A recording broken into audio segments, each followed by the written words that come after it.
नमस्कार दोस्तों, एक बार फिर से आप सभी लोगों का बहुत बहुत स्वागत है। दोस्तों, जैसा कि आप जानते हैं, जब मैंने इस चैनल को शुरू किया था तो जो फर्स्ट वीडियो मैंने बनाई थी वो थी आचार्य अग्निव्रत ने जो एवोल्यूशन की थ्योरी पर सवाल उठाए हैं उनके जवाब में। और जैसा कि आप जानते हैं कि उनके जो सवाल थे वो बहुत ही बचकाना थे, जिसके रिस्पॉन्स में मैंने वीडियो बनाई और उन सवालों में कहाँ कहाँ क्या गलतियाँ थीं वो सारी बताई। वास्तव में उनके सवाल ही गलत थे। तो लगातार 2 वीडियो मैंने उस समय बनाई थी और पहली जो वीडियो थी वो तो उनके सवालों पर थी और दूसरा जो उनका रिस्पॉन्स आया था मेरी पहली वीडियो पर, उसके जवाब में मैंने दूसरी वीडियो बनाई थी, जिसमें मैंने उनकी और भी गलतियां बताई थी और साथ में मैंने कुछ बिंदु बनाए थे कि इन इन बिंदुओं पर आप अपना स्पष्टीकरण दें, क्योंकि वो सारी चीज़ें उन्होंने बोली थी और उनको क्लियरिफाई करना था, लेकिन उन्होंने नहीं किया, आज तक भी नहीं किया। और वो दोनों ही वीडियो जो थे वो बहुत ही ज़्यादा पॉपुलर हुए, बहुत ज़्यादा लोगों ने उनको देखा, बहुत ज़्यादा शेयर हुए ग्रुप्स में, व्हाट्सएप ग्रुप्स में भी बहुत ज़्यादा शेयर हुए। और जैसा कि मुझे उम्मीद है कि बहुत सारे जो आर्य समाजी थे उनके पास भी वो वीडियोस पहुँचे, क्योंकि कमेंट्स में जो रिस्पॉन्स आ रहा था उससे मुझे पता चल रहा था कि ये वीडियोज़ जो हैं वो आर्य समाजियों के पास भी जा रहे हैं। बहुत सारे डिसलाइक भी आए थे, क्योंकि इससे भी पता चलता है कि ये जो वीडियो है आपके विरोधियों के पास जा रहे हैं, क्योंकि डिसलाइक की संख्या बढ़ने लगती है। तो मुझे उम्मीद थी कि आर्य समाज चूंकि एक बहुत बड़ा संगठन है, तो मुझे उम्मीद थी कि वहाँ से कोई ना कोई अग्निव्रत जैसा तो नहीं, वो तो बहुत ही बचकाना रिस्पॉन्स था उनका एवोल्यूशन की थ्योरी पर, लेकिन कम से कम एक अच्छा रिस्पॉन्स मुझे देखने को मिलेगा। आचार्य अग्निव्रत ने जो सवाल उठाए थे वो तो मैं जानता था कि उनको तो कोई भी काउंटर नहीं कर सकता है, क्योंकि वहाँ तो कहानी ही क्लोज हो गई थी, क्योंकि उनके बचाव में तो कुछ भी अब कहना संभव नहीं था। क्योंकि जैसा कि, और अभी भी मैं कहता हूँ कि अगर किसी को लगता है कि उनके बचाव में वो कुछ कह सकता है तो वो जाए मेरी वीडियोस को देखे, उनको जो मैंने पॉइंट उठाए हैं उन पॉइंट्स को देखे, दोनों वीडियोस को एनालाइज करे, और अगर वो रिस्पॉन्स दे सकता है, वो आचार्य अग्निव्रत को सही साबित कर सकता है, तो उसका बहुत बहुत स्वागत है। लेकिन मुझे उम्मीद थी, क्योंकि आर्य समाज एक बहुत बड़ा संगठन है, तो यहाँ पर बहुत सारे, जब इतने सारे लोग होते हैं तो वहाँ पर पढ़े लिखे लोग भी होते हैं और बहुत सारे लोग ऐसे भी होते हैं जो कि उस पर्टिकुलर विषय के जानकार होते हैं। तो मुझे उम्मीद थी कि आचार्य अग्निव्रत को तो शायद कोई सही साबित नहीं कर पाएगा, लेकिन फिर भी थ्योरी ऑफ एवोल्यूशन पर कम से कम कुछ अच्छा रिस्पॉन्स मुझे सुनने को मिलेगा मेरे काउंटर में। लेकिन ऐसा भी नहीं हुआ। कुछ आर्य समाजियों से मेरी व्हाट्सएप ग्रुप में चर्चा हुई और उसके बाद फिर एक सज्जन ने वीडियो बनाकर मेरे जो तर्क थे, मेरी जो वीडियोस थी जो 2, उनका रिस्पॉन्स किया, और वो सज्जन थे अर्जुन आर्य जी। उन्होंने शायद 3-4 वीडियोस बनाई थी जो मेरी वीडियो थी उनके रिस्पॉन्स में, और उसके बाद वो वीडियोस जो है मुझे किसी के माध्यम से प्राप्त हुई थी। मैंने उन वीडियोस को देखा और उसके बाद मैंने बजाय कि मैं वीडियो बनाने के, मैं चाहता तो वीडियो बनाकर भी रिस्पॉन्स कर सकता था, लेकिन मैंने ऐसा नहीं किया। मैंने ऑडियो के रूप में अपना रिस्पॉन्स उनको भेजा, और उसका एक रीज़न था। उसका रीज़न ये था कि उनकी वीडियोस को देखकर मैं समझ गया था कि जिन्होंने भी ये वीडियो बनाई है वो कोई युवा है, और जो युवा होते हैं वो इतने ज़्यादा रिजिड नहीं होते। यदि आप सही चीज़ आप उनको सही तरीके से समझा सको तो वो उस चीज़ को समझते हैं, और मैं इस चीज़ को जानता था, इसीलिए मैंने उनको ऑडियो के रूप में रिस्पॉन्स भेजा बजाय वीडियो के रूप में रिस्पॉन्स करने के। वीडियो बनाकर मैंने रिस्पॉन्स इसलिए नहीं दिया क्योंकि ऐसा करने से वो जो चीज़ है वो फिर पब्लिक में चली जाती है, वीडियोज़ को फिर सारे लोग देखते हैं, और उस समय पर उस व्यक्ति के लिए बड़ी समस्या खड़ी हो जाती है, क्योंकि वो फिर खुद को सही साबित करने में लग जाता है बजाय कि सही चीज़ को समझने के। और मैं जानता था, मैं थोड़ी सी साइकोलॉजी भी समझता हूँ, तो मैं जानता था कि ऐसा होगा, इसलिए मैंने फर्स्ट रिस्पॉन्स जो उनको दिया था वो ऑडियो के रूप में दिया था। और मुझे खुशी है कि वो शायद रिस्पॉन्स उन तक पहुँचा होगा, या मे बी उन्होंने खुद से रिसर्च की होगी। लेकिन कुछ समय बाद मुझे उनका मैसेज प्राप्त होता है मेरी वीडियो पर कि अर्पित जी, मैंने आपकी वीडियोस, जो मैंने आपके अगेंस्ट जो वीडियो बनाई थी वो मैंने डिलीट कर दी हैं, क्योंकि मुझे पता चल गया है कि आचार्य अग्निव्रत जो थे वो गलत थे वहाँ पर, और आप सही थे। और मैं बता नहीं सकता कि मुझे ये जो रिस्पॉन्स उनकी तरफ से आया, इसे पढ़कर कितनी खुशी हुई, क्योंकि जब हम किसी फेथ को फॉलो कर रहे होते हैं तो उसकी संभावना बहुत कम हो जाती है कि हम फ्री थिंकिंग कर पाएँ, जो हमारे विरोधी विचार हैं उनको सही से समझ पाएँ और अपनी गलतियों को देख सकें। लेकिन मुझे बहुत खुशी हुई कि उन्होंने अपनी गलतियों को न केवल पहचाना बल्कि उनको स्वीकार भी किया, और ये भी बहुत बड़ी बात है दोस्तों, क्योंकि अक्सर ऐसा होता है कि हम गलतियों को समझ लेते हैं लेकिन उसके बाद भी उनको स्वीकारना नहीं चाहते। अपनी गलतियों को स्वीकारने के लिए बहुत हिम्मत चाहिए होती है, और मैं उनका बहुत स्वागत करता हूं, बहुत उनको धन्यवाद देता हूं कि उन्होंने अपनी गलतियों को न केवल समझा बल्कि उनको स्वीकारा भी। और दोस्तों, उसके बाद मुझे काफ़ी समय तक कहीं से कोई रिस्पॉन्स उन वीडियोज़ का नहीं मिला। हालांकि कमेंट्स में कुछ लोग उल्टी सीधी बातें करते रहते थे, लेकिन कोई प्रॉपर जो रिस्पॉन्स होता है किसी तरह का, जो मैंने जितने जो सवाल उठाए थे वो कोई भी रिस्पॉन्स कहीं से मुझे नहीं मिला। उसके काफ़ी समय बाद मुझे एक ऑडियो के रूप में कुछ मैसेज प्राप्त हुए व्हाट्सएप पर, जो कि संजय जी नामक किसी सज्जन ने भेजे थे। और मैंने उन ऑडियोज़ को सुना और वहाँ भी जो है उसी तरह की सेम मिस्टेक्स थी जो कि अक्सर एवोल्यूशन के विरोधी करते हैं, और जैसी की मिस्टेक्स आचार्य अग्निव्रत ने की थी। हालांकि आचार्य अग्निव्रत ने जो मिस्टेक्स की थी वो बहुत ही बचकाना थी, बहुत ही शैलो लेवल की थी, लेकिन जो संजय जी थे इनके तर्क थोड़े से बेटर थे। आचार्य अग्निव्रत से थोड़ी सी टेक्निकलिटी बढ़ गई थी, हालांकि गलतियां सेम ही थी। और वो जो गलतियां होती हैं वो क्या होती हैं? सबसे पहली चीज़ तो यह है कि जो एवोल्यूशन के विरोधी जो होते हैं वो इस थ्योरी को समझने का प्रयास नहीं करते, उसको प्रॉपरली स्टडी नहीं करते, और उस के अभाव में वो अपने दिमाग से कुछ थ्योरीज बना लेते हैं। उन थ्योरीज को लेकर वो कुछ सवाल गढ़ लेते हैं, और उन सवालों को उठाकर वो सोचते हैं कि उन्होंने थ्योरी ऑफ एवोल्यूशन को खारिज कर दिया है। जबकि किसी भी चीज़ का रिस्पॉन्स देने के लिए सबसे पहली जो ज़रूरत है वो है आपको उसको समझने की। आप जिसका रिस्पॉन्स दे रहे हैं कम से कम आप उसको पहले समझ तो लीजिए। और ये तो जो हमारी शास्त्रों में जो परंपरा आती है हमारी संस्कृति में, आप वहाँ भी देखें तो पहले जो है वो पूर्व पक्ष को बताते हैं कि भाई पूर्व पक्ष ये है, उसको पहले स्पष्ट करते हैं, उसके बाद फिर उसका काउंटर करते हैं। पता नहीं, शायद ये परंपरा आज लुप्त होती जा रही है, और एवोल्यूशन के विरोधी में तो पूरी तरह से लुप्त हो चुकी है। अक्सर ही ऐसा होता है कि वो विषय को समझते नहीं है और वो रिस्पॉन्स करना शुरू कर देते हैं। तो ऐसा ही मुझे अक्सर देखने को मिलता है। और जो संजय जी थे उनके भी जो ऑडियो मुझे प्राप्त हुए थे, तो मैंने ऑडियो के रूप में ही उनको रिस्पॉन्स किया था, और मुझे उम्मीद थी कि शायद उन तक पहुंच गए होंगे। और उसके बाद मुझे पता चला कि जो उनके ऑडियो थे उनको लेख में कन्वर्ट करके एक आर्य समाजी वेबसाइट पर भी डाला गया है। उसके बाद लोगों ने मुझसे कहा कि आप उनके रिस्पॉन्स में वीडियो बनाइए, लेकिन मैं इसको टालता रहा, क्योंकि जो वीडियोस मेरे चैनल पर पड़ी हुई हैं वो अगर उनको कोई देखेगा, ध्यान से देखे और उनको समझने की कोशिश करे, तो सारा जो जवाब है, ज़्यादातर जो सवालों का जवाब है वो उसको वहाँ से मिल जाएगा। और यदि कोई इतनी भी मेहनत नहीं कर सकता तो फिर आप वीडियो बनाकर भी उसको समझाना बड़ा मुश्किल है, क्योंकि ये जो विषय है ये साइंस का विषय है। साइंस की जो चीज़ें हैं वो फिक्स हैं, वो ऑल ओवर वर्ल्ड सेम ही हैं। तो उनको समझने के लिए यदि कोई व्यक्ति उनको समझना चाहे तो वो ऐसे नहीं, ये कोई खाली तर्क वितर्क नहीं है। ये सिर्फ यदि आप ये देखना चाहते हैं कि कौन व्यक्ति सही कह रहा है, कौन सही तथ्यों पर बात कर रहा है और कौन गलत तथ्यों पर बात कर रहा है, तो उसका सबसे अच्छा तरीका ये है कि आप दोनों के रिस्पॉन्स को सुनिए, उसके बाद उनको जांचिए, देखिए जो ऑथेंटिक लिटरेचर है वहाँ पर कौन सही कह रहा है।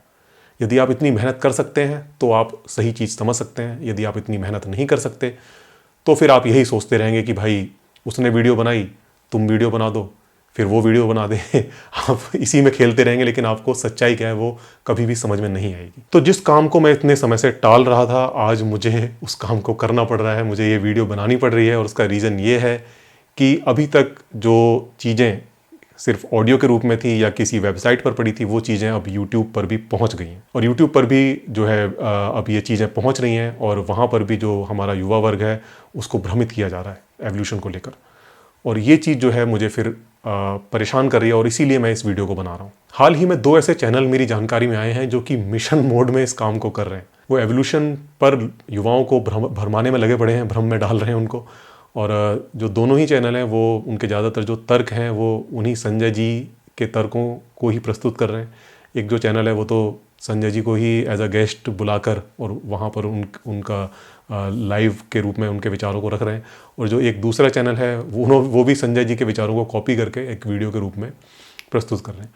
और दोनों ही जो है दोनों का ही मंतव्य सिर्फ इतना है कि वो किसी तरह से थ्योरी ऑफ एवोल्यूशन को खारिज कर सकें, युवाओं को इस भ्रम में डाल सके कि ये थ्योरी गलत है। तो दोस्तों, आज एक ऐसे ही चैनल के एक वीडियो के रिस्पॉन्स में मैं ये वीडियो बना रहा हूँ।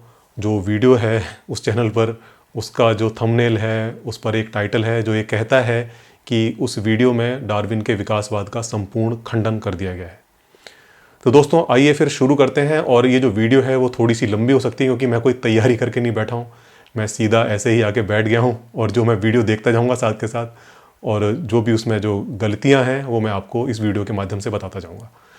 ये वीडियो थोड़ी लंबी ज़रूर हो सकती है, लेकिन ये मज़ेदार होने वाली है और इसमें बहुत सारी चीज़ें आपको सीखने को मिलेंगी। तो दोस्तों, बने रहिए साथ में। ओके दोस्तों, तो वीडियो के शुरू में इन्होंने डार्विन की जो फेमस किताब है on the origin of the species, उसका एक ओवरव्यू दिया है कि भाई उस किताब के अंदर क्या क्या चीज़ें हैं। उन्होंने चैप्टर्स के नाम बताए हैं कि इस चैप्टर में क्या है, उस चैप्टर में क्या है, और इसको देख करके लगता है कि उन्होंने शायद इस पुस्तक को पढ़ा होगा, लेकिन समझ कितनी आई उनको ये पुस्तक, ये फिर हमें आगे वीडियो में पता चलेगा।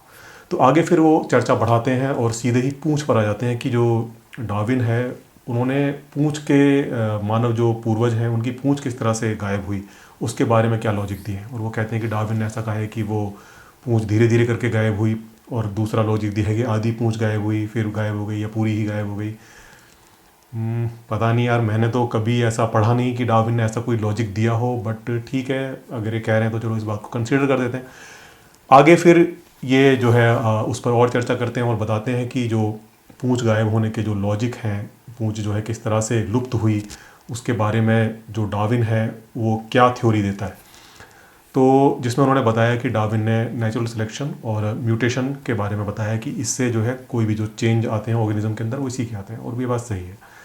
तो उसमें फिर वो कहते हैं कि जो नेचुरल सिलेक्शन है वो केवल फेनोटाइप पे काम करता है, यानी जो बाहरी जो चीज़ें हम देखते हैं, जो रूप रंग प्रकृति वगैरह जो है वो जो उन चीज़ों पर काम करता है। और जो कि कहीं हद तक ठीक है बात, क्योंकि जो नेचुरल सिलेक्शन है वो एक्चुअल में जो वेरिएशंस हैं उसमें से सिलेक्ट करता है, उसका उसमें से जो इनका जो सर्वाइव कर सकते हैं उनका चुनाव करता है। जैसा कि अभी जो मेरी लेटेस्ट वीडियो है मैंने उसमें भी समझाया है कि वेरिएशंस होते हैं, उन वेरिएशन में क्या होता है कि कुछ जो है ज़्यादा फिट होते हैं उस परिस्थिति के हिसाब से बचे रहने के लिए और रिप्रोड्यूस करने के लिए, तो उनके जो जीन्स हैं वो आगे की जनरेशंस में जाते हैं। तो इस तरह से क्या होता है कि उन वेरिएशंस में से कुछ जीन जो है वो नेचुरल सिलेक्शन सेलेक्ट करता है, जो कि फिर आगे रिप्रोड्यूस करते हैं। और इससे क्या होता है कि एक जेनेटिक वेरिएशन में से कुछ सेलेक्टेड जो जीन होते हैं, वो जीन पूल जो होता है उस जीन पूल में से कुछ सेलेक्टेड जीन होते हैं जिनको रिप्रोड्यूस करने का मौका मिलता है, और इस तरह से उस वेरिएशन में से कुछ जो पर्टिकुलर ट्रेट्स हैं वो सेलेक्ट हो जाते हैं। आगे फिर वो इस वीडियो में कहते हैं कि डार्विन ने अपनी नेचुरल सिलेक्शन की थ्योरी से जो जेनेटिक्स के लेवल पर जो लीपापोती करने की कोशिश की है, उसके बारे में यदि आप किसी जेनेटिक्स के स्टूडेंट से या किसी जेनेटिक्स के डॉक्टर से पूछेंगे तो वो कहेगा Darwin was a duffer. Darwin ने कुछ जगह पर जो जेनेटिकल लेवल पर जो लिपापोती करने की कोशिश की है, उसको अगर आप जेनेटिक्स की पढ़ाई करने वाले डॉक्टर से पूछेंगे तो वो आपसे यही कहेंगे, Darwin was a duffer man. कमाल है दोस्तों, ये पता नहीं कहाँ कहाँ से क्या पढ़ते हैं और क्या ही समझते हैं। हद हो गई भाई। ये डार्विन के टाइम तक तो जेनेटिक्स की खोज ही नहीं हुई थी, तो वो जेनेटिक्स के बारे में बात कहाँ से करेंगे। जेनेटिक्स की खोज तो डार्विन के बहुत बाद में हुई है, और आज आप किसी भी जेनेटिक्स के किसी भी साइंटिस्ट से यदि आप बात करेंगे तो वो आपको बताएगा कि डार्विन की जो थ्योरी थी वो कितनी सही है, क्योंकि इसके प्रूफ जो होते हैं वो हमें जेनेटिक लेवल पर भी मिलते हैं। जेनेटिक्स के आने के बाद तो डार्विन की थ्योरी और ज़्यादा मजबूत हो गई, क्योंकि फिर जो प्रूफ्स थे हमें जेनेटिक लेवल पर भी मिलने लगे। आगे फिर वो अपनी वीडियो में कहते हैं कि हमारे यहाँ कर्ण छेदन की परंपरा जो है वो काफ़ी लंबे समय से चली आ रही है। हजारों सालों से लोगों में कर्ण छेदन की परंपरा चल रही है, कानों को छेदा जा रहा है, पीढ़ी दर पीढ़ी ये परंपरा चल रही है। और वो कह रहे हैं कि उसकी वजह से कोई चेंज नहीं देखे गए। तो किस तरह का चेंज आप देखना चाहते हैं, मैं बताता हूँ। आपने तो यहाँ पर स्पष्ट नहीं किया, लेकिन जहाँ से आप इस तर्क को उठा के लाए हैं उन्होंने वहाँ पर इस चीज़ को स्पष्ट किया हुआ है। उन्होंने वहाँ पर लिखा हुआ है कि कभी भी कोई कान छिदे हुए लड़का लड़की पैदा नहीं हुए। और ये हमारा प्रत्यक्ष ऑब्जर्वेशन है कि भले ही कितनों के भी आप कान छिदवा लो, उसमें कभी भी वेरिएशन से इवोल्यूशन नहीं होता, उसमें कभी भी वेरिएशन नहीं दिखता। मनुष्यों के शरीर में इतनी पीढ़ियों के बाद भी इवोल्यूशन नहीं हुआ, और इतने जन्मों के होने के बावजूद उसमें कोई चेंजेस नहीं आ रहा। और वो इस उदाहरण के जरिए ये साबित करना चाह रहे हैं कि उन्होंने एवोल्यूशन को खारिज कर दिया, नेचुरल सिलेक्शन वर्क नहीं करता, क्योंकि इतने सालों से वो कान छेदन की परंपरा चल रही है और कोई छिदे कान वाला लड़का लड़की आज तक पैदा नहीं हुआ। Evolution discarded, simple. दोस्तों, मैंने अपनी लास्ट वीडियो में बताया है कि हाउ नेचुरल सिलेक्शन वर्क। तो भैया जिन्होंने भी ये वीडियो बनाई है, जाकर मेरी वीडियो को दोबारा ध्यान से देख लो। मेरी वीडियो से कोई दिक्कत है, कोई परेशानी है, उसको नहीं देख सकते, मुझसे कोई चिढ़ है पर्सनल, तो उसे मत देखो। फिर आप बहुत सारी वीडियोस अवेलेबल हैं यूट्यूब पर, वहाँ पर जाकर देखो, सर्च करो कि हाउ नेचुरल सिलेक्शन वर्क, तो वहाँ पर देखो क्या समझाया गया है। ये इस तरह से नेचुरल सिलेक्शन नहीं होता है जैसे आप सोच रहे हो कि आप किसी के लगातार पीढ़ी दर पीढ़ी कान छेदते रहोगे तो कभी जाकर कोई कान छेदा हुआ लड़का लड़की पैदा हो जाएगा। This is not natural selection. आप खुद सोचो कि नेचुरल सिलेक्शन, सिलेक्शन वर्ड आ रहा है, तो क्या यहाँ पर कोई सिलेक्शन हो रहा है? आप कान छेद रहे हो तो यहाँ पर कान छेदने से क्या कोई सिलेक्शन हो जा रहा है? थोड़ा सा तो दिमाग लगाओ यार। सिलेक्शन का सीधा मतलब है कि एक ग्रुप है बहुत सारे जीवों का, उसमें से कुछ जीव जो हैं वो सेलेक्ट हो रहे हैं, जो कि सरवाइव कर रहे हैं, जो कि बेटर सरवाइव कर रहे हैं और बेटर रिप्रोड्यूस कर रहे हैं। ये मतलब है नेचुरल सिलेक्शन का। जो डार्विन का नेचुरल सिलेक्शन का मतलब है वो ये है कि एक ग्रुप ऑफ एनिमल्स में से कुछ जो जीव हैं वो ज़्यादा फिट हैं, ज़्यादा बेटर, उनका सर्वाइवल रेट उनका ज़्यादा है और उनका रिप्रोडक्शन भी वो जो है दूसरों के मुकाबले ज़्यादा कर रहे हैं। तो वहाँ से जो है वो सिलेक्शन का मतलब ये है। तो यहाँ पर आप देखो, जो कान छेदने वाला जो आपने एग्जाम्पल दिया है कि यहाँ पर ऐसा हो रहा है, कुछ नहीं हो रहा ना, तो भाई ये नेचुरल सिलेक्शन का एग्जाम्पल नहीं, आप पहले ही स्टेप में औंधे मुंह गिर रहे हो। आप डार्विन की थ्योरी को खारिज करने चले हो तो कम से कम ऐसा तो मत करो यार। थोड़ा तो पढ़ लो, थोड़ा तो समझ लो कि वो डार्विन आखिर कहना क्या चाह रहा है, क्या समझाना चाह रहा है।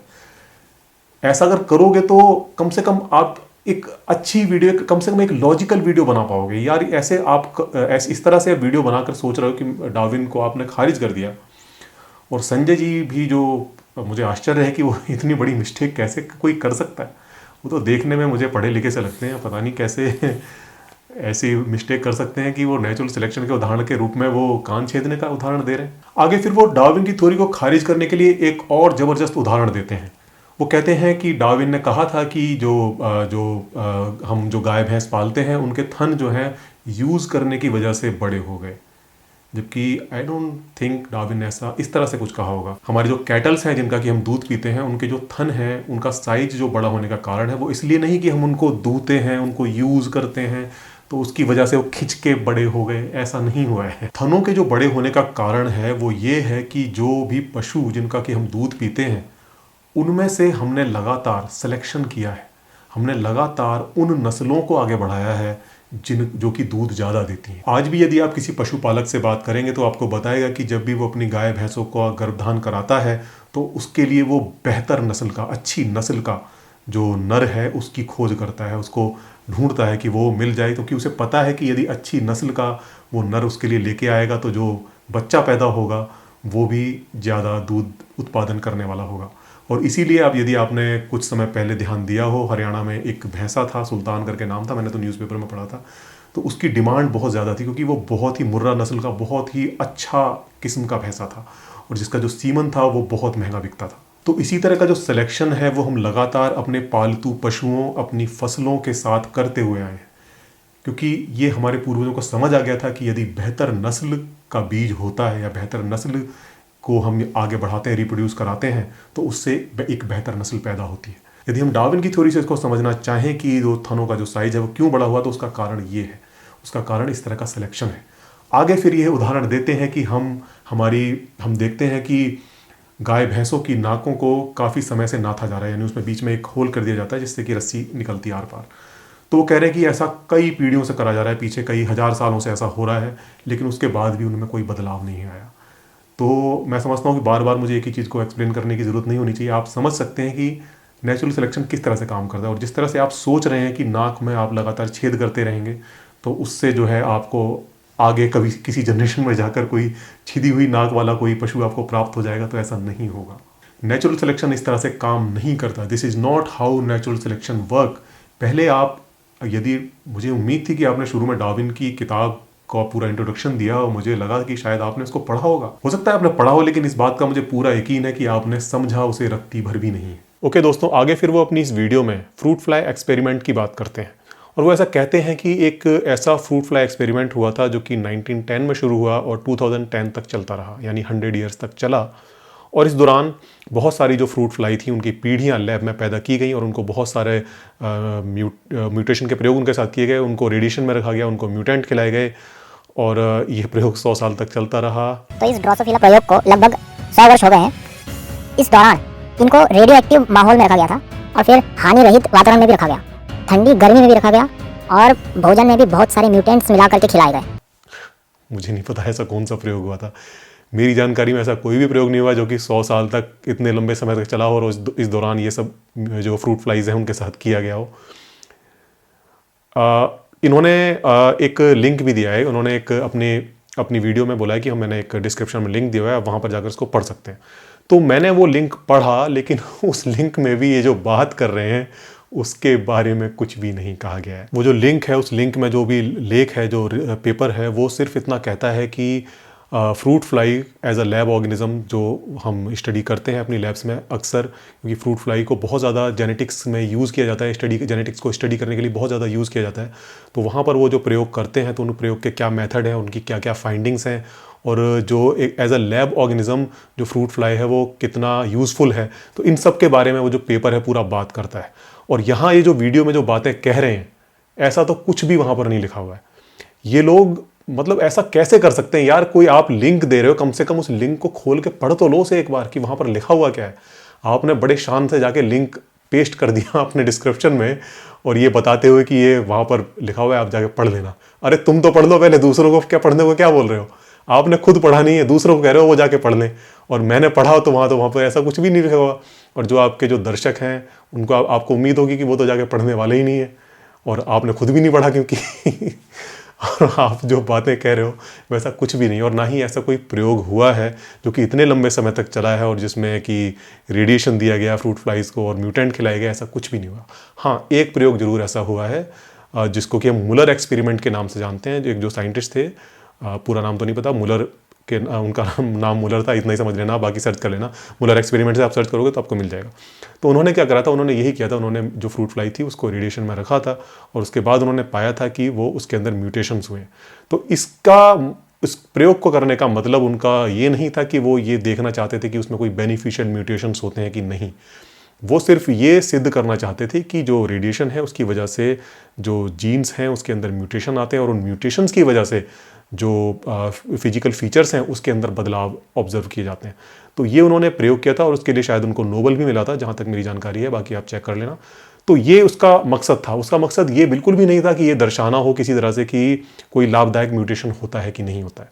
और यदि लाभदायक म्यूटेशन की आप बात कर रहे हैं और जिस तरह से आप कह रहे हैं कि इतना कुछ हुआ और उसमें कोई लाभदायक म्यूटेशन नहीं मिला, तो ऐसा सोचना गलत है कि म्यूटेशन इस तरह से होता है कि आप किसी को रेडिएशन में रखेंगे, किसी जीव को, और उससे फिर आप एक्सपेक्ट करेंगे कि कोई अचानक से ऐसा म्यूटेशन उसके अंदर आ जाए कि वो कुछ अलग ही ढंग का जीव बन जाए या कुछ अलग ही ढंग के फीचर उसमें विकसित हो जाएं। ऐसा नहीं होता है। म्यूटेशन भी इस तरह से वर्क नहीं करता है। म्यूटेशन के ऊपर मैंने एक बहुत ही काफ़ी समय पहले एक वीडियो बनाई थी, उसका लिंक मैं आई बटन पर दे दूंगा, आप उसको जाके देख लेना। तो म्यूटेशन कैसे वर्क करता है और जो बेनिफिशियल म्यूटेशंस क्या होते हैं और उनको किस तरह से साइंस देखता है, तो उसके बारे में मैंने उसमें समझाया। आप उसको देखोगे तो वहाँ पर आपको बहुत अच्छे से समझ आएगा। अभी यहाँ पर मैं ज़्यादा डिटेल में नहीं जा सकता। और आगे फिर ये अपनी वीडियो में उसी पूंछ लुप्त होने वाले तर्क पर वापस आते हैं और ऐसा कहते हैं कि पूंछ लुप्त होने के लिए 6 तरह के जो टिश्यूज़ हैं, उनके जो जीन हैं, उसमें एक साथ म्यूटेशन होना पड़ेगा। जैसे कि 6 तरह के टिश्यूज़ होते हैं पूंछ के अंदर। स्किन होती है, उसके अंदर ब्लड वेसल्स होती हैं, उसके अंदर नर्व्स होती हैं, उसके अंदर बोन्स होती हैं, और उसके अंदर और क्या बचा, टेंडेंस होते हैं। तो ये 6 तरह के जो टिश्यूज़ होते हैं, ये होते हैं पूंछ के अंदर। तो उन 6 तरह के जीन्स, उन टिश्यूज़ के जो जीन्स होंगे, उनके अंदर 6 के साथ एक साथ म्यूटेशन होगा, तभी पूंछ गायब होगी। अब पूंछ गायब करने के लिए जो मैंने 6 टाइप्स के टिश्यूज बताए हैं, उनको एक साथ, अर्थात इन 6 टिश्यूज के जीन्स जो है, इसको या तो पूरी तरह से एक साथ मिटाना होगा या एक साथ ही इनको कम करना पड़ेगा, अन्यथा पूंछ गायब हो ही नहीं सकती।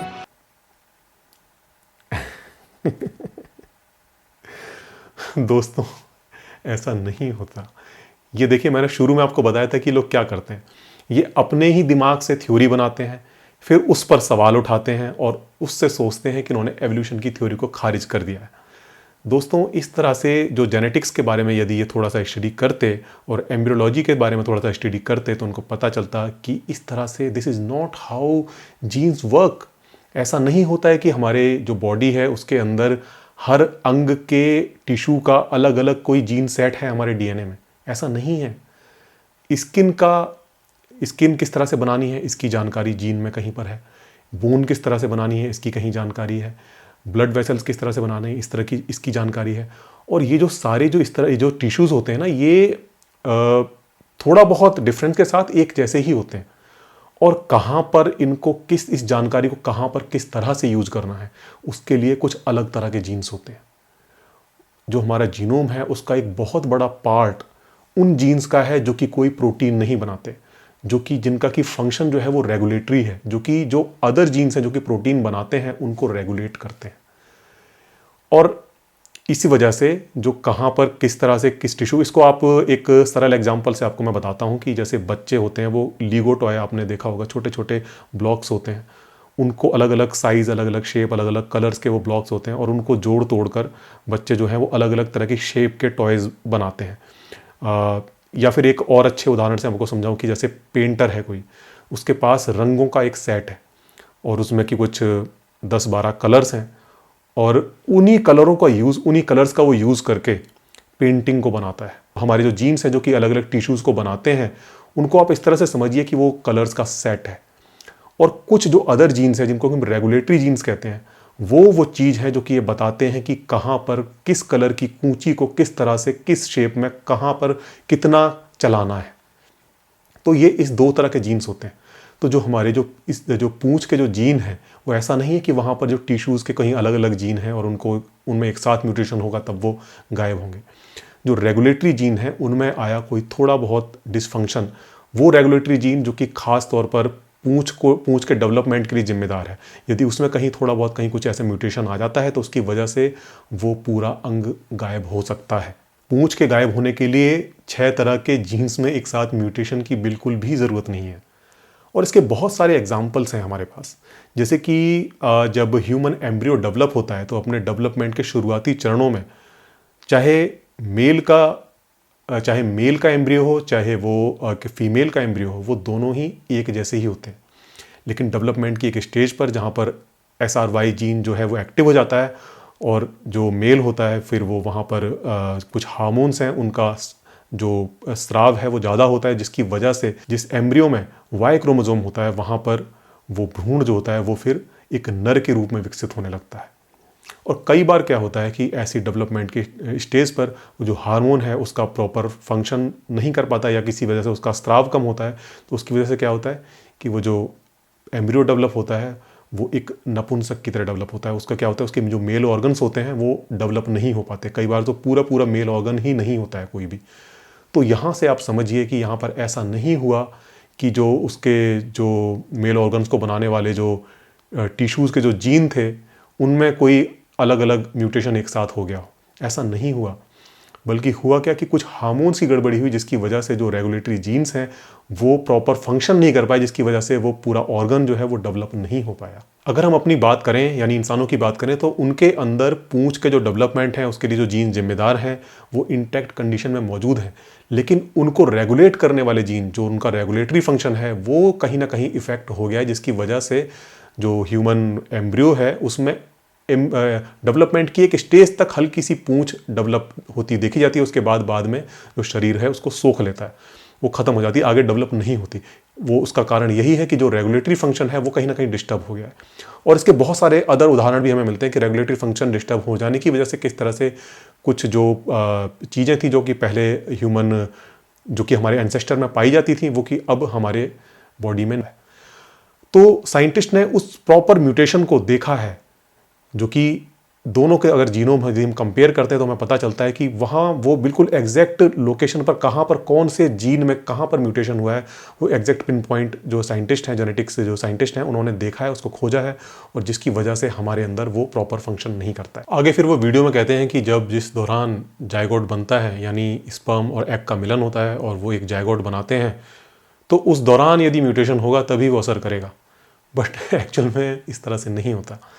होता क्या है कि जो मेल है वो स्पर्म, उसके अंदर स्पर्म लगातार बनते रहते हैं और जो फीमेल है उसके अंदर एग्स लगातार बनते रहते हैं। और ये जो बनते हैं, जो सेल्स जो बनते हैं, इनके अंदर एक सिंगल सेट ऑफ क्रोमोसोम होता है दोनों के अंदर, एग के अंदर भी और स्पर्म के अंदर भी। तो ये जब बनते हैं इनके बनने के दौरान भी म्यूटेशन होते हैं।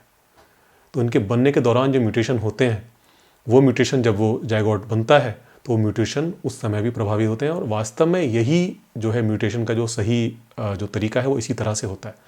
बीच में जो म्यूटेशन होता है वो एक्चुअल में कोई डिफेक्ट ही पैदा करता है, उससे कोई यूजफुल फंक्शन नहीं पैदा, क्योंकि म्यूटेशन जब होगा तो पूरा जो बॉडी स्ट्रक्चर है उसमें सेम ही तरह का पूरा DNA आना चाहिए, क्योंकि तभी जब वो आगे रिप्रोड्यूस करेगा तो उसकी भी संतानों में वो म्यूटेशन जाएगा। इसको एक उदाहरण से मैं समझाता हूँ कि जैसे मान लीजिए कोई व्यक्ति है, तो जिस स्पर्म जो है लगातार प्रोडक्शन होता रहता है हमारे शरीर के अंदर, तो जिस समय स्पर्म बन रहा था उसमें उस दौरान किसी स्पर्म में कोई म्यूटेशन आ गया और बाद में जब उसने सेक्स किया तो वो स्पर्म जो है, जो म्यूटेशन वाला जो स्पर्म था वो जाकर एग से मिला और उसने जायगोट बनाया। तो उसके बाद क्या होगा कि वो जो भी ऑर्गेनिज्म डेवलप होगा, जो बच्चा बनेगा, उसका जो डीएनए होगा वो म्यूटेट होगा, उसके अंदर म्यूटेशन होगा और वो जो म्यूटेशन है वो फिर लगातार आगे की जनरेशन्स में जाता रहेगा, वो ख़त्म नहीं होगा किसी भी तरह से। आगे फिर वो अपनी जो ये स्टूपिड सी थ्योरी उन्होंने अपने दिमाग में बना ली है चीज़ों को बिना समझे हुए, उसको और ज़्यादा प्रभावी बनाने के लिए तर्क देते हैं कि एक बाल्टी में बहुत सारी पर्चियाँ पड़ी हुई हैं और उनमें से किसी को 6 स्पेसिफिक पर्चियों को एक चांस में निकालना है और वो कहते हैं चांस एक ही मिलेगा। और उसका जो रीज़न है वो यही है कि जो पीछे वो कह रहे थे कि केवल जायगोट जब बनता है उसी दौरान म्यूटेशन हो तो फिर आगे जो है जनरेशन में जाएगा, जो कि मैंने बताया कि इस तरह से नहीं होता है। जो म्यूटेशन होता है वो स्पर्म जब बनता है उस दौरान भी हो सकता है और इसी तरह जब फीमेल में जब एग बनता है उस दौरान भी हो सकता है। उस दौरान भी जो म्यूटेशन होगा और वो जब जायगोट बनाएगा तो वो म्यूटेशन आगे की जनरेशन में जाएगा। और जो स्पर्म है आप देखिए लगातार बनते रहते हैं, बहुत इतने सारे इंडिविजुअल्स हैं, सबके अंदर स्पर्म बन रहे हैं, तो म्यूटेशंस जो होते हैं वो समय समय पर आते रहते हैं। और ये जो आप बाल्टी से 6 पर्ची निकालने वाली जो एनालॉजी दे रहे हैं वो आप अपनी उसी काल्पनिक थ्योरी के दम पर दे रहे हैं, जो कि इसका की कोई संबंध नहीं है साइंस से। मैं पूछता हूँ कि भाई आपने कहाँ से लेके आए आप इस थ्योरी को? क्या कोई जेनेटिक्स का साइंटिस्ट इस बात को कहता है कि इस तरह से म्यूटेशन होगा तब कोई अंग गायब होगा? भाई मैंने तो नहीं सुना। आप चीज़ों को स्टडी नहीं करते क्या? भाई जब आप किसी चीज़ के किसी विषय पर सवाल उठा रहे हैं तो आपकी जिम्मेदारी बनती है आप उसको प्रॉपरली स्टडी करें, पता करें कि भाई जो प्रोसेस है, जिस प्रोसेस के बारे में हम बात कर रहे हैं वो प्रोसेस एक्चुअल में होता कैसे है। कि आपने अपने दिमाग से ही सोच लिया अच्छा 6 टिश्यू होते हैं ना, ठीक है तो 6 टिश्यू में तो म्यूटेशन करना पड़ेगा, एक साथ करना पड़ेगा, तब जाके पूंछ गायब होगी, वरना तो होगी ही नहीं। और आपने इसको जांचने की भी जरूरत नहीं समझी कि मैं जाके पता कर लूँ कि कोई मेरे पास कोई जानकार बंदा हो जो बायोलॉजी समझता हो, जो जेनेटिक्स की जिसको थोड़ी बहुत जानकारी हो, या अब तो गूगल है हमारे पास, गूगल पर आप स्टडी कर सकते हो, पता कर सकते हो कि कोई भी जो प्रोसेस है वो एक्चुअल में होता कैसे है। और आपने ऐसे सोच कर अपने मन से थ्योरी बना ली और उसके बाद आपने सोचा ये मिल गया सॉलिड प्रूफ, अब तो मैं डार्विन की थ्योरी की वाट लगा दूंगा। आगे फिर अपनी वीडियो में कहते हैं कि मैं अर्पित द्विवेदी को चैलेंज करता हूँ कि वो इस बकेट में से 6 पर्चियाँ एक साथ निकाल के दिखाएं। और फिर वो ऐसा भी लिखते हैं वहाँ पर कि वो अपने मेरे खंडन में जो वीडियो बनाए वहाँ पर ये स्टंट करके दिखाएं। तो भैया मैं तो बड़ा सीधा साधा आदमी हूँ, मेरे बस की नहीं है ऐसा स्टंट करना। ऐसा स्टंट तो भैया आप लोग ही कर सकते हो, चीज़ों को बिना समझे अपने मन से उस पर थ्योरी बना लेना और फिर उसको सोच कर ये सोचना कि एवोल्यूशन की थ्योरी आपने खारिज कर दी है।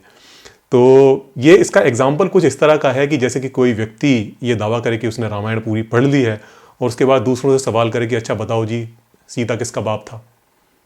तो इसके जवाब में सामने वाला क्या कहेगा? जिसको रामायण की थोड़ी बहुत नॉलेज होगी वो यही कहेगा कि भैया आपने रामायण पढ़ी है लेकिन समझी नहीं, आपको कुछ भी समझ में नहीं आया, आप जाके दोबारा पढ़ो। और जब ऐसा कहा जाता है तो जो उनके गुरुजी हैं संजय जी, जिनके प्रेरणा से इन्होंने ये वीडियो बनाई है, और वो अपनी वीडियोस में लगातार एक बात को जरूर कहते हैं कि एवोल्यूशनिस्ट हमेशा जो है मुझसे ये पूछते हैं, जब भी मैं उनकी थ्योरी पर सवाल उठाता हूँ तो वो हमेशा मुझसे ये कहते हैं कि आपने थ्योरी को पढ़ी नहीं है, आपको थ्योरी की समझ नहीं है। तो इसके अलावा और वो क्या कहेंगे? इतने सारे जो ब्लंडर्स मैंने आपके पीछे बताए हैं, अगर आप ये सब सवाल उठाओगे किसी भी एवोल्यूशनिस्ट के सामने तो भैया वो यही कहने वाला है कि आपने थ्योरी नहीं पढ़ी, आपको समझ नहीं है। आगे फिर वीडियो में वो एक बात और कहते हैं कि ये जो म्यूटेशन है पूंछ को लुप्त होने वाला, ये मेल और फीमेल में एक साथ होना चाहिए तभी पूंछ गायब होगी। ऐसा भी नहीं होता भाई। और दूसरी बात, एक नर और एक मादा यानी मेल और फीमेल, इन दोनों में ये जो म्यूटेशन हो रहा है ना पूंछ को गायब करने के लिए, जो 6 टाइप के गायब करने की बात आई है, वो म्यूटेशन दोनों में होना चाहिए। दोनों में होगा ना तब जाकर के आपका जो बेबी होगा वो टेल-लेस होगा। तो ये मूर्ख किसी और को बनाइएगा। ऐसा होता है कि एक म्यूटेशन हुआ, जैसे 2 सेट ऑफ क्रोमोसोम होते हैं ना, तो उसमें किसी एक सेट में भी अगर म्यूटेशन हो गया और वो आगे की जनरेशन में जा रहा है, तो सोचिए कि किसी फीमेल के अंदर पहुंच गया तो वही फीमेल की भी एक सेट में वो म्यूटेशन है और एक जो मेल है उसके भी उस सेट में वो म्यूटेशन है। और जब वो दोनों जो है संपर्क करेंगे तो जो उनका बच्चा बनेगा, और हो सकता है कि उसके दोनों सेट में वो म्यूटेशन हो, तो वो जो म्यूटेशन है वो प्रभावी हो जाएगा। और कई बार ऐसा भी होता है कि एक सेट में ही म्यूटेशन होता है लेकिन वो जो म्यूटेशन होता है वो डोमिनेंट होता है, जो जीन है जिसको हम डोमिनेंट और रिसेसिव जीन कहते हैं, कई बार क्या होता है कि जैसे जो ब्लैक आइज़ वाला जो जीन है वो डोमिनेंट है। यदि किसी व्यक्ति की ब्लैक आइज़ हैं और वो किसी ब्लू आइज़ वाली जो लड़की है उससे विवाह करता है, उससे जो संतान उत्पन्न होती है, तो उसमें बहुत ज़्यादा संभावना इस बात की होती है कि उसकी जो आइज़ हैं वो ब्लैक होंगी, ब्लू नहीं होंगी। तो इस तरह से भी होता है। तो ये भी जो आपने यहाँ पे लॉजिक दिया, ये भी कहीं से कहीं तक नहीं टिकता है भाई। और आगे फिर इन्होंने वीडियो में एक बड़ी ही कमाल की बात कह दी। इन्होंने कहा कि ये तो पीछे कह ही रहे थे कि मेल और फीमेल में एक साथ म्यूटेशन होना चाहिए, और फिर उन्होंने आगे कल्पना कर ली कि अच्छा ठीक है, ऐसा हो गया है, किसी एक मेल में हो गया म्यूटेशन, पूंछ गायब होने वाला, किसी एक फीमेल में हो गया, और वो दोनों दुनिया के अलग अलग कोनों में हैं, तो वो किस तरह से मिलेंगे? ये तो इम्पॉसिबल है। एवोल्यूशन की थ्योरी खारिज हो गई। ये कि मान लीजिए म्यूटेशन केवल फीमेल में हुआ और मेल में नहीं हुआ, तो वो कोई अपर कास्ट नहीं, दोनों का इंटरमीडिएट ही देंगे, और ये अगर वाइस वर्सा हो तो भी हमें कोई अच्छा ब्रीड नहीं मिलेगा। मतलब ये सारे के सारे कोइंसिडेंस एक साथ अगर होंगे तब जाकर के आपकी इवोल्यूशन थ्योरी सही बैठेगी। और ये भी बात ध्यान रखिए कि ये दोनों लोग पता नहीं दुनिया के किस हिस्से में, मान लीजिए कि साउथ और नॉर्थ में हो, तो इन दोनों को एक साथ मिलना और सारी के सारी अब तक जितनी कोइंसिडेंस बताई है मैंने, वो सारी की सारी एक समय पर होगा, तब जाकर के उसका टेल गायब होगा। ऐसा नहीं होता भाई। This is not how it works. Actual में होता क्या है, जैसे मैंने पीछे समझाया कि किसी मेल में वो म्यूटेशन हो गया, उसके एक ही क्रोमोसोम में हुआ, दोनों में भी नहीं हुआ, एक ही क्रोमोसोम में म्यूटेशन हुआ, ठीक है। अब क्या हुआ कि वो जनरेशन तो आगे बढ़ाएगा, उसने किसी फीमेल से शादी की, उसके दोनों क्रोमोसोम में कोई म्यूटेशन नहीं था, ठीक है, उसने शादी की, अब जो बच्चा पैदा हुआ उसके किसी एक क्रोमोसोम में वो म्यूटेशन आ गया, और वो जो बच्चा था वो एक फीमेल थी, ठीक है ना। तो इस तरह से जनरेशन आगे बढ़ती जाएगी। कोई मेल पैदा होगा उस एक म्यूटेशन के साथ, कोई एक फीमेल पैदा होगी उस एक म्यूटेशन के साथ, और कभी ना कभी जाकर वो जब कोई एक ऐसा मेल जो इसके अंदर भी जिसके भी कोई एक ऐसा मेल जिसके कि उस क्रोमोसोम में वो एक म्यूटेशन है, और कोई एक फीमेल जिसके कि क्रोमोसोम में वो म्यूटेशन है, वो अगर मिलेंगे तो संभव बहुत है ऐसा कि वो जो बच्चा पैदा होगा उसके दोनों क्रोमोसोम में वो म्यूटेशन हो। और इसके अलावा भी यदि एक ही क्रोमोसोम में म्यूटेशन है, दूसरे में नहीं है, तो भी ऐसी स्थिति में भी ऐसी संभावनाएं होती हैं कि जो वो म्यूटेशन है वो प्रभावी हो जाए, जैसे कि मैंने पीछे उदाहरण दिया था। तो इस तरह से नहीं होता जिस तरह से आप कल्पना करने लगते हो चीज़ों को। इसीलिए कहते हैं हमेशा किसी भी चीज़ का खंडन करने से पहले उसको प्रॉपर सोर्स से पढ़ लेना चाहिए, समझ लेना चाहिए, उसके बाद ही उसके खंडन में आगे बढ़ना चाहिए। वरना क्या होता है, आप वीडियोस बनाते हो, आप सोचते हो कि आपने डार्विन की थ्योरी का खंडन कर दिया, जबकि एक्चुअल में वो हमारे जैसे लोगों के लिए लाफिंग स्टॉक बन जाती है। आगे फिर वो अपनी वीडियो में जो कॉकैक्स होता है, जो कि हमारे जो टेल बोन होती है, जो कि हमारी स्पाइनल कॉर्ड का जो एंड पार्ट होता है, नीचे वाला जो पार्ट होता है, उसके बारे में कहते हैं कि जो बहुत सारे लोग हैं उसको एक वेस्टाइजल ऑर्गन की तरह बहुत सारे साइंटिस्ट बताते हैं, लेकिन एक्चुअल में वो वेस्टाइजल ऑर्गन नहीं है, क्योंकि वो बहुत सारी जो मसल्स हैं उसका एंकर पॉइंट है, और बहुत सारे कुछ टेंडेंट्स भी वहाँ पर जुड़ते हैं, तो इस वजह से उसका कुछ यूज़ है, इसलिए वो वेस्टाइजल ऑर्गन नहीं है। बट एक्चुअल में जो वेस्टाइजल ऑर्गन जो साइंटिस्ट कहते हैं वो इस वजह से नहीं कहते कि उसका यूज़ नहीं है, कोई भी कंप्लीटली यूज़ नहीं है। वेस्टाइजल ऑर्गन का जो कहने का मतलब है वो ये होता है कि उसका जो उसकी पिछली जनरेशन्स थी उसमें कुछ अदर यूज़ था, और आज जो है उसका यूज़ वो कुछ अलग हो गया है, तो उसके इस तरह से वो वेस्टाइजल ऑर्गन को डिफाइन करते हैं। तो जो वो, और फिर वो ये भी देखते हैं कि जो सिमिलर जो स्ट्रक्चर है वो किसी ऑर्गेनिज्म के अंदर मौजूद है, और जो कि उसके जो पूर्वज हैं या फिर और जो अदर जीव्स हैं उसके अंदर वही सिमिलर स्ट्रक्चर है जो कि कुछ और फंक्शन कर रही है, तो इससे भी डिसाइड होता है। तो जो हमारी कोकाइक्स है वो उसकी जो स्ट्रक्चर जो हम देखते हैं वो बिल्कुल सेम वैसी है जो कि पूंछ वाले जो अदर जो हम एनिमल्स देखते हैं उनके अंदर जो स्ट्रक्चर हमें देखने को मिलती है, सेम स्ट्रक्चर वैसी है। इस वजह से उसको वेस्टाइजल ऑर्गन कहा जाता है, इस वजह से नहीं कि उसका कोई यूज़ नहीं है। और जब शेप की बात करें, जब उसकी स्ट्रक्चर की बात करें, तो यदि आप ये कहते हैं कि भाई ये वेस्टाइजल ऑर्गन नहीं था, ये कुछ फ्रीली कहीं से जो डेवलप हुआ है, तो फिर उसकी शेप कुछ भी हो सकती थी। आखिर वो वैसा ही क्यों है? क्योंकि वैसा ही इसलिए है क्योंकि वो एक एवोल्यूशनरी हिस्ट्री से आया है। आगे फिर इस वीडियो में वो अर्नेस्ट हैक्कल की ड्राइंग्स की बात करते हैं, जो कि काफ़ी फेमस ड्राइंग्स हैं उनकी, और जो कि काफ़ी पहले उन्होंने उनको ड्रॉ किया था, और जिसके जरिए उन्होंने जो अपनी थ्योरी थी उसको ये साबित करने की कोशिश की थी कि जो एम्ब्रियक डेवलपमेंट होता है उसकी अर्लियर स्टेज पर जो एम्ब्रियोज होते हैं वो अलग अलग जो जीव होते हैं उनके लगभग एक जैसे ही दिखते हैं, और जैसे जैसे डेवलपमेंट आगे बढ़ता है वो डिस्टिंक्ट होते चले जाते हैं। तो इसको उन्होंने एक ड्राइंग के माध्यम से समझाया था, अपनी बुक में इसको प्रकाशित किया था। उनकी ड्राइंग काफ़ी फेमस हो गई और बहुत सारी टेक्स्ट बुक में पढ़ाई जाने लगी। बाद में जब और ज़्यादा जो है स्टडी बढ़ी इस बारे में, एम्ब्रियो के बारे में, तो फिर बाद में कुछ साइंटिस्ट ने उनकी इस जो ड्राइंग्स थी उसके ऊपर आपत्ति उठाई, और उन्होंने कहा कि जो उन्होंने उसमें जो रिजेम्बलेंस दर्शाई है उन डिफरेंट ड्राइंग्स के बीच में, तो वहाँ पर उन्होंने शायद कुछ मिसलीड करने की कोशिश की है। जो ड्राइंग्स हैं उनको प्रॉपरली उस तरह से नहीं बनाया जिस तरह की एक्चुअल में वो दिखती हैं। तो यहाँ पर कुछ साइंटिस्ट का ये भी कहना था कि नहीं ऐसा नहीं है, कि उन्होंने क्योंकि चूंकि ये केवल हाथ से बनाई हुई ड्राइंग्स थी, ये कोई फोटोग्राफ्स नहीं थे, तो हाथ से बनाने में इतनी थोड़ी बहुत चूक हो सकती है।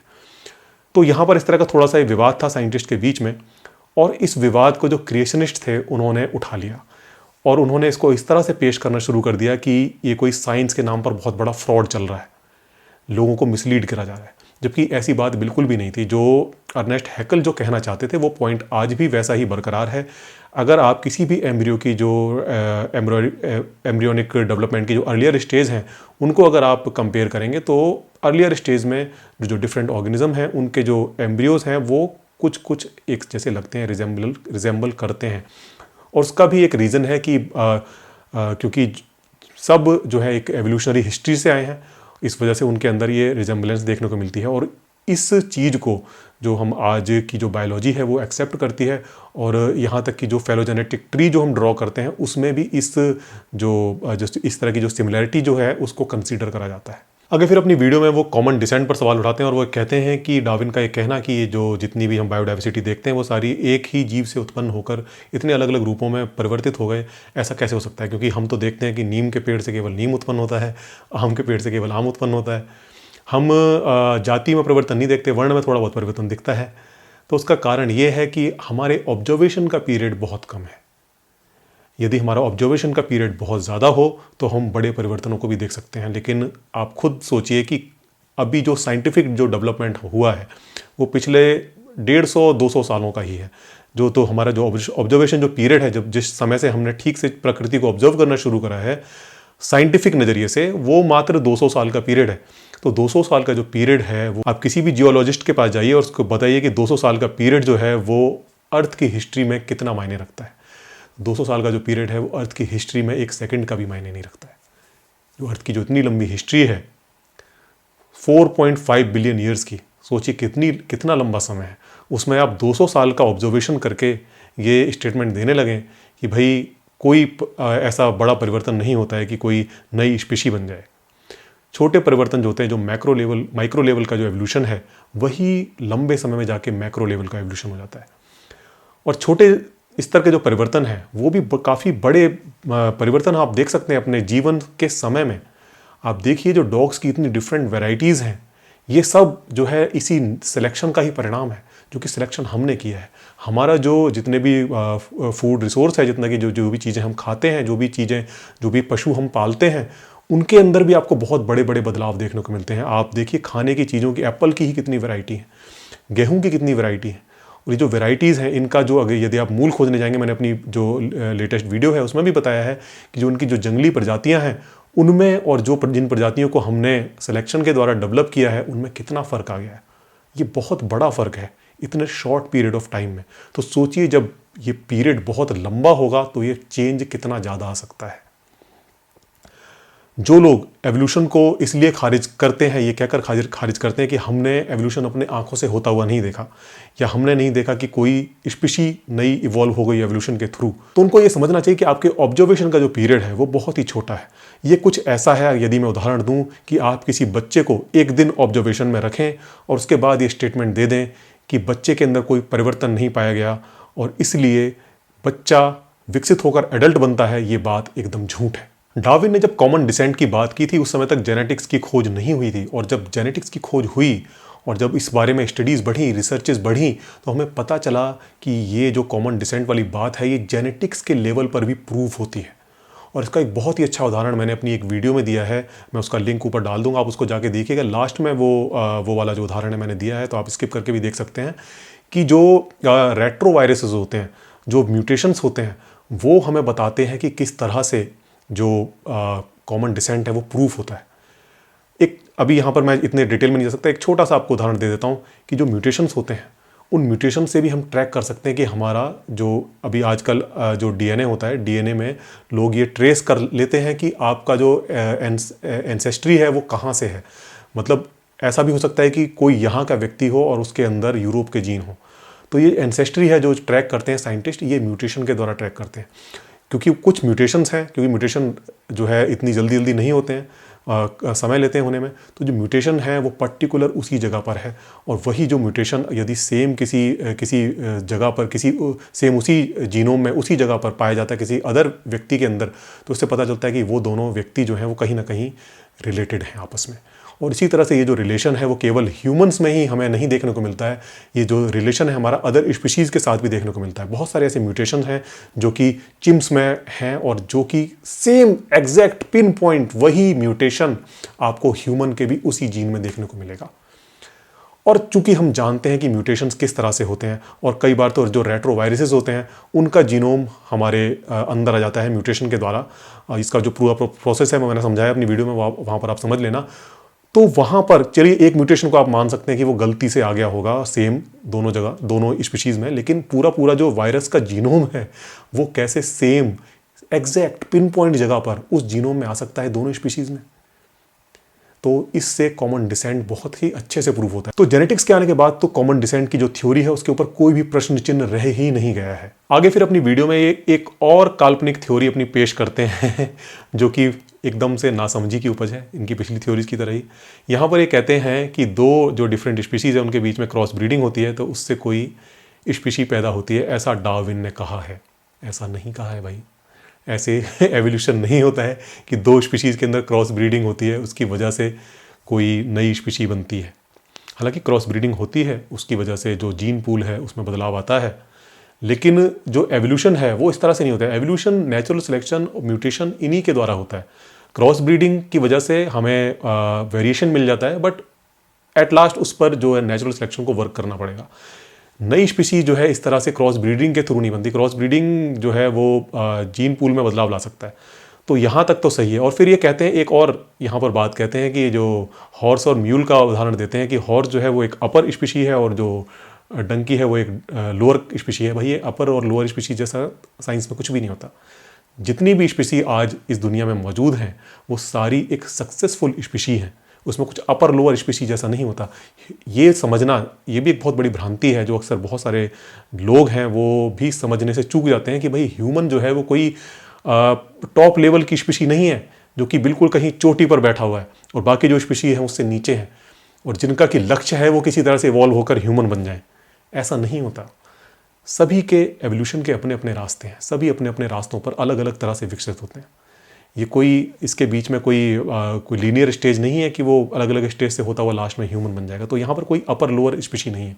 जितनी भी स्पीशी हैं वो सभी सक्सेसफुल हैं और वो सभी जो है बाधाओं को पार करती हुई आज तक पहुंची हैं। दैट मीन्स इस वजह से वो सक्सेस। क्रॉस ब्रीडिंग को मैंने अपनी जो लेटेस्ट वीडियो उसमें भी समझाया है कि हॉर्स और जो डंकी है उनके बीच में जब क्रॉस ब्रीडिंग होती है तो म्यूल मिलता है, और जो म्यूल होता है वो नपुंसक होता है, वो अपनी जनरेशन पैदा नहीं कर सकता।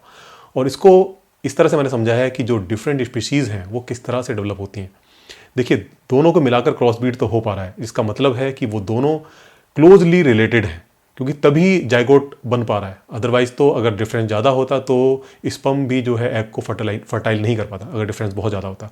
और डिफरेंस ज़्यादा होता तो ये भी होता अगर फर्टाइल भी कर देता तो भी एक स्वस्थ बच्चे को जन्म नहीं दे पाता। वो जो एम्ब्रियो है वो किसी बीच की स्टेज में ही बिगड़कर मिसकैरेज हो जाता। तो ऐसा होता है। इससे हमें पता चलता है कि जो दो स्पीशीज़ हैं उनके बीच में जो डिफरेंस है वो कितना ज़्यादा है और कितना कम है। अगर डिफरेंस कम है और उसके बाद वो क्रॉस ब्रीड करते हैं तो एक हेल्दी बच्चे को जन्म दे सकता है। जैसे कि हम डॉग्स में देखते हैं, डॉग्स में डिफरेंट ब्रीड के बीच में यदि क्रॉस ब्रीडिंग होती है तो जो पपी पैदा होता है वो ठीक ठाक होता है, वो अपनी आगे जनरेशन पैदा कर सकता है। तो क्रॉस ब्रीडिंग से क्या होता है कि एवोल्यूशन को काम करने के लिए नए वेरिएशंस मिल जाते हैं और जिन पर वो वर्क कर सकता है और कुछ आगे नई वैरायटीज़ को पैदा कर सकता है। लेकिन just because of cross breeding कि दो लोगों ने क्रॉस ब्रीड करा और कोई शूम करके एक से एक कोई नई स्पीशी पैदा हो गई, ऐसा नहीं होता। आगे अपनी वीडियो में वो कहते हैं कि डार्विन का जो इफेक्ट ऑफ यूज़ है उसकी वो जो है, जो बंदर की जो पूंछ का लुप्त हो जाना है उस पर सही नहीं बैठता, क्योंकि बंदर तो अपनी पूंछ का बहुत इस्तेमाल करता है। एक्चुअल में इन्होंने जो इफेक्ट ऑफ यूज़ के बारे में जो डार्विन ने अपनी बुक में लिखा है उसको ठीक से पढ़ा ही नहीं है। इफेक्ट ऑफ यूज़ इस तरह से काम नहीं करता कि आप किसी अंग को इस्तेमाल कर रहे हो तो उसकी जो क्षमता जादुई तरीके से बढ़ जाती है, ऐसा नहीं होता है। और दूसरा, जो वर्तमान बंदरों पर आप इस उदाहरण को सेट कर रहे हो ये पूरी तरह से गलत है, क्योंकि आपकी ऐसी भ्रांति है, आपके पीछे जो आपने वीडियोस में बातें कही हैं उससे ऐसा लगता है कि आप ऐसा सोच रहे हो कि जो बंदर हैं ह्यूमन डेवलपमेंट की स्टेज पर कोई इंटरमीडिएट स्पीशी है जो कि आगे डेवलप होते होते ह्यूमन बन जाएगी। ऐसा नहीं है। बंदर जो है वो हमारा एवोल्यूशनरी रिलेटिव है, कोई इंटरमीडिएट स्टेज नहीं है कि वो बीच में है और उसके बाद आगे वो जाके ह्यूमन बनने वाला है।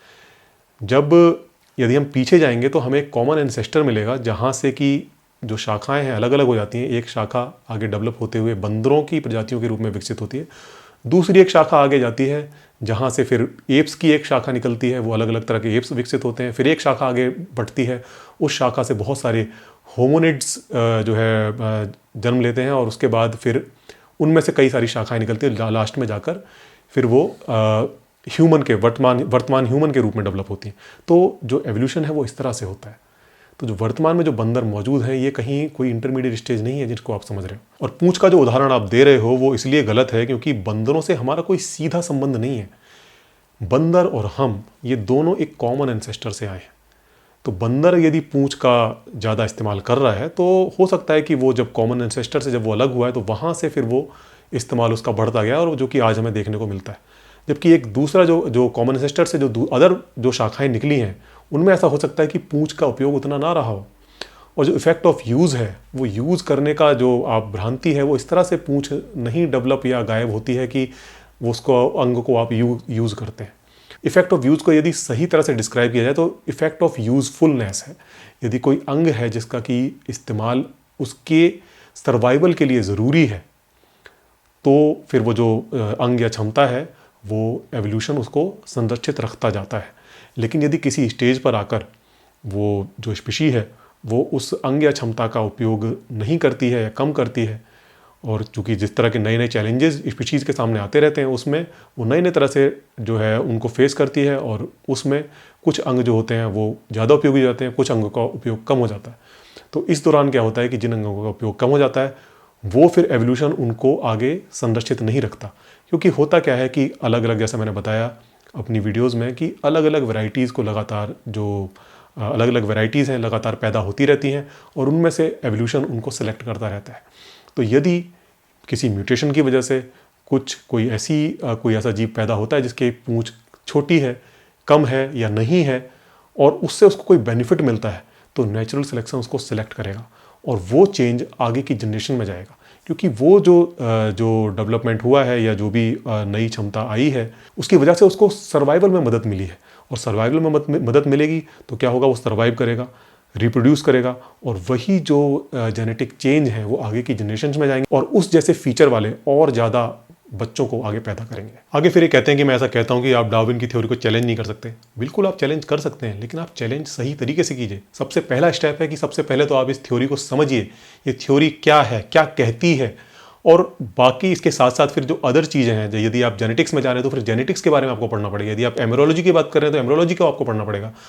जिस भी चीज़ की आप बात कर रहे हैं उस चीज़ के बारे में प्रॉपर स्टडी कीजिए, उसके बाद कोई वीडियो बनाइए, उसके बाद कोई इसका खंडन दीजिए, उसके बाद कोई सिद्धांत दीजिए। देखिए, विज्ञान के किसी भी सिद्धांत पर सवाल उठाना बिल्कुल भी अमान्य नहीं है, बिल्कुल भी गलत नहीं है। कोई भी विज्ञान के किसी भी सिद्धांत पर सवाल उठा सकता है और विज्ञान इसका स्वागत करता है। विज्ञान तो कहता है, साइंस में तो जब भी कोई रिसर्च पब्लिश होती है तो उसको स्क्रूटनाइज करा जाता है, उसको पीर रिव्यू करा जाता है। उसका प्रोसेस इसलिए है, जो साइंस का ये जो प्रोसेस है वो इसीलिए होता है ताकि उसमें कहीं कोई गलती हो, कहीं कोई मिस्टेक रह गई हो तो वो सामने आ जाए। और उसके बाद भी, ये सब प्रोसेस होने के बाद भी, पब्लिश होने के बाद भी, वो हमेशा आपत्तियों के लिए ओपन रहती है। तो यदि आपको डार्विन की थ्योरी पर कोई आपत्ति है तो सही उसका तरीका ये है, बजाय कि आप अपने मन से थ्योरी बनाकर और उन लोगों को भ्रमित करें जिनको कि वास्तव में इसकी जानकारी नहीं है, उनको आप भ्रमित कर सकते हैं, इतना ही कर सकते हैं आप। लेकिन सही तरीका, यदि आपको आपके मन में वाकई आपको लगता है कि आपके अंदर टैलेंट है और आप इस थ्योरी को खारिज कर सकते हैं, तो आप अपना रिसर्च पेपर लिखिए और उसको जाकर सबमिट कीजिए, उसको प्रकाशित करवाइए। और हो सकता है, मैं कहता हूँ कि आप ऐसा कुछ कर दें जिसकी वजह से थ्योरी खारिज हो जाए, क्योंकि साइंस की फील्ड में जो थ्योरीज होती हैं वो ऐसा नहीं, कोई भी साइंटिस्ट ऐसा नहीं कहता कि कोई भी थ्योरी हमेशा के लिए बनी रहेगी, उनमें सुधार होते रहते हैं। तो यदि आपके मन में कोई ऐसा आइडिया है तो उस आइडिया पर काम कीजिए, सीरियस काम कीजिए। ऐसे यहाँ पर बैठकर वीडियोस बना देने से, कुछ लोगों को भ्रमित कर देने से कुछ भी नहीं होने वाला है। देखिए, आप मेरी बात करें, आप कहेंगे कि भाई आप क्यों वीडियो बनाते हो, तो देखिए मैं जो बात कर रहा हूँ, मैं कोई सिद्धांत नहीं दे रहा, मैं कोई अपनी कल्पना नहीं दे रहा हूँ। मैं तो जो साइंस के फील्ड में जो रिसर्चेज हुई हैं और जिसके आधार पर जो निष्कर्ष निकला है, मैं तो उसी निष्कर्ष को आपके सामने रख रहा हूँ। और आप जो कर रहे हैं, आप क्या कर रहे हैं, उन चीज़ों को बिना समझे हुए अपने मन से कुछ भी थ्योरी बना रहे हैं और उसको फिर सोचने की उसकी वजह से आपने उसका खंडन कर दिया। और जो सेम पैटर्न है वो कई जगह देखने को मिलता है। आचार्य अग्निव्रत जो हैं वो भी यही करते हैं, वो बिग बैंग का सोचते हैं, उन्होंने खंडन कर दिया अपने इसी तरह की थ्योरीज के दम पर। डार्विन की थ्योरी को खारिज करने तो कुछ सीरियस वर्क कीजिए, ऐसे काम नहीं चलेगा। आप अगर सोचते हैं कि आपने कोई बहुत ही कमाल का आइडिया निकाल लिया है डार्विन की थ्योरी को खारिज करने का, तो बेहतर होगा कि उसको आप एक रिसर्च पेपर के रूप में रखिए, उसको डेवलप कीजिए और उसको साइंस के किसी जर्नल में प्रकाशित करवाइए। देखिए, जो सही तरीका है वो तो यही है। यदि आपको किसी को हराना है तो जाकर रिंग में उतरिए ना, वहां पर जाकर उसको हराइए। घर पर बैठकर बात बनाने से कि मैं ये कर दूंगा, वो कर दूंगा और मैंने ऐसे नहीं होता है। तो एक्चुअल जो फील्ड है, जो साइंस का फील्ड है, साइंस की बात करें तो यदि आप साइंस की किसी थ्योरी को अपोज कर रहे हो तो साइंस के फील्ड में उतरिए, वहां पर जाइए, एक्चुअल जो प्ले फील्ड है वहां पर जाइए, वहां पर जाकर अपने जो कलाकारी है वो दिखाइए। और मैं कहता हूँ, मैं ये नहीं कहता कि भाई आप जो है आपके अंदर समझ नहीं है, क्या हो सकता है भाई आपके अंदर कोई ऐसा कमाल का आइडिया कभी आ जाए, अभी नहीं लेकिन बाद में आ जाए, जो कि इस थ्योरी को खारिज कर दे। तो उसको इस तरह से वेस्ट करने के बजाय आप ऐसे करेंगे तो संभावना है कि आपको, यदि आप कर पाए तो आपको हो सकता है कि कोई नोबेल पुरस्कार मिल जाए, तो हमारे भारत का गौरव बढ़ जाएगा। तो ये इस तरह से कीजिए। ऐसे जो जिन लोगों को समझ नहीं है उनको मूर्ख बनाने से, उनको भ्रमित करने से क्या फ़ायदा होने वाला है। वैसे भी हमारी जो एजुकेशन सिस्टम है हमारा, वो ऐसा है कि बहुत ज़्यादा हम लोगों को चीज़ें नहीं समझा पाते हैं। आप देखिए कि पढ़े लिखे लोग भी जो है बहुत सारी जो चीज़ें हैं उनको नहीं समझ पाते हैं। एजुकेशन सिस्टम हमारा इस तरह का है और ऐसे लोगों को आप और ज़्यादा भ्रमित करेंगे तो सोचिए इससे क्या हल निकलने। हम अपनी जो यंग जनरेशन है उसको हम क्या फ्यूचर दे पाएंगे, किस तरह से हम वैज्ञानिक सोच का विकास कर पाएंगे उनके अंदर। इन सब बातों पर थोड़ा विचार कीजिए। यदि आप और हम वास्तव में भारत को दोबारा विश्व गुरु बनाना चाहते हैं, सपोजिवली जैसे कि आप कहते हैं, तो उसके लिए हमें साइंटिफिक टेम्पर युवाओं के अंदर डेवलप करना बहुत ज़्यादा ज़रूरी है। आप उल्टा काम कर रहे हैं। आप उस साइंटिफिक टेम्पर को गेन करने के बजाय आप उसको लूज करने की तरफ दिशा में काम कर रहे हैं। आप युवाओं को साइंस के विरुद्ध बातें पढ़ाकर उनको साइंस से विमुख कर रहे हैं। जरा सोचिए कितना बड़ा अपराध है ये। आप कितना धोखा कर रहे हैं उनके साथ, उनकी आने वाली जनरेशन के साथ कितना बड़ा धोखा करें, और सिर्फ किस लिए, ताकि जो आपका जो मत है उसको आप ग्लोरीफाई कर सकें। कि ये बात यदि आप समझ सकें तो ये बहुत ही, मैं समझता हूँ इससे बुरी बात कोई नहीं हो सकती। अपने मत को ग्लोरीफाई करने के लिए आप युवाओं के भविष्य से खेल रहे हैं, न केवल युवाओं के भविष्य से बल्कि आप देश के भविष्य से भी खेल रहे हैं। मैं आपसे हाथ जोड़कर रिक्वेस्ट करता हूँ, प्लीज़ मत कीजिए ऐसा। तो दोस्तों, ये वीडियो ऑलरेडी काफ़ी लंबी हो चुकी है और मैं समझता हूँ इस वीडियो को भी यहाँ पर ख़त्म करना चाहिए। तो दोस्तों, मिलते हैं जल्द ही एक नई वीडियो में। तब तक के लिए goodbye and take care.